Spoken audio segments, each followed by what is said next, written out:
Originally, I went to UC Irvine. I was there for a year and a half, but I never really saw like an engine or like something to put together. That's kind of when my head clicked. I found out where I needed to go to school for that. That's when I found the Mike Rowe scholarship. It has a happy ending. You're a mechanic making 6 figures a year right now. And there's always possibilities out there.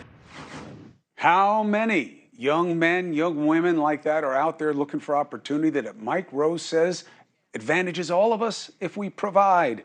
For years, he's been advocating the importance and value of trade jobs. Now, his foundation is offering $1 million. He's been doing this for a long time also. And what he calls work ethic scholarships as a big incentive to the plan that he has in place. And he joins us now. It's good to see you, big brother. Good to see you back. So let's talk about why this is needed. The statistics, less people, especially white males. You look at the state of Indiana, college enrollment, 65 to 53%. Maryland, 2/3 of high school graduates don't have a college degree by age 25. That was always assumed as a down statistic, that we're not getting the job done. But now it may be explained by people looking for apprenticeships and other opportunities which are on the rise. How do you see it? I think what we're dealing with primarily is a function of what happens when you tell everyone the best path for the most people is the only path that isn't going to leave you in some level of distress. And that's what we've done. We've put our thumb on the scale and we've told everybody that a 4-year degree is your best hope of success. That's cookie cutter advice, Chris. That's a bromide. That's a platitude. It's tripe. It's a trope. Or if you prefer, it's just crap. People are different.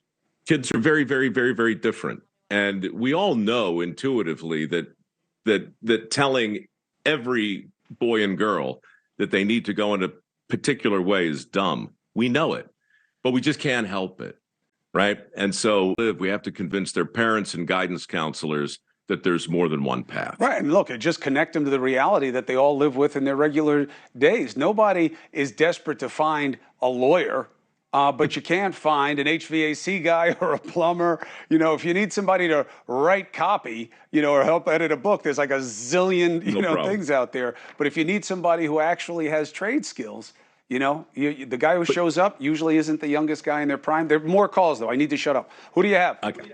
We have Jim from Fort Wayne, Indiana. Jim, Fort Wayne, Indiana. What's your question for Mike?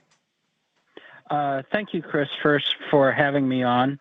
I'm a big fan of you and Mike, and of course Dusty and your producers. I won't hold it against you. What's your question? Hey, Chris and Mike, I work in computers and I have several college degrees. But today I'm seeing people with degrees fight for $15 an hour jobs. Mm-hmm. What do you think we could do more in schools to promote non-degree jobs?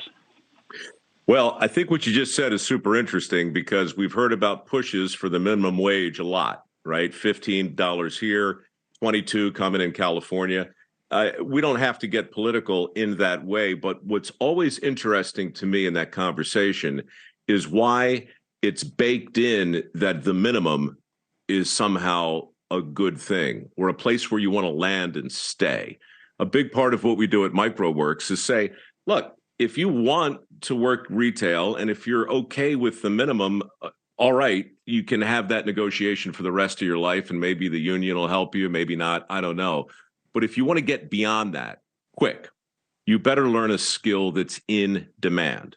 Again, it's not a political thing to say, but Chris just pointed it out. If you're looking for an HVAC guy or an electrician or a welder, right? I mean, these jobs are in demand like crazy. So we just have to start by acknowledging that. The other thing we can do in school, Jim, honestly, is really confront the stigmas and stereotypes and misconceptions that keep guidance counselors from getting behind these jobs. That kid you just saw earlier, Michael Gamez, he went through our program 5-6 years ago. He's making mid-6 figures. It's his dream job. He's working on BMWs.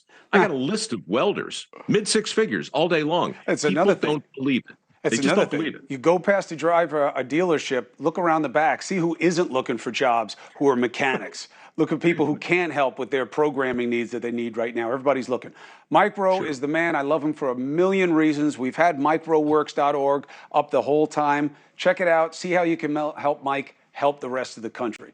Hey, thank you for watching. Please go to NewsNationNow.com, NewsNationNow.com, and you can find NewsNation on your television provider. And don't forget to click the red subscribe button down below. Then you will get more of NewsNation's fact-driven coverage.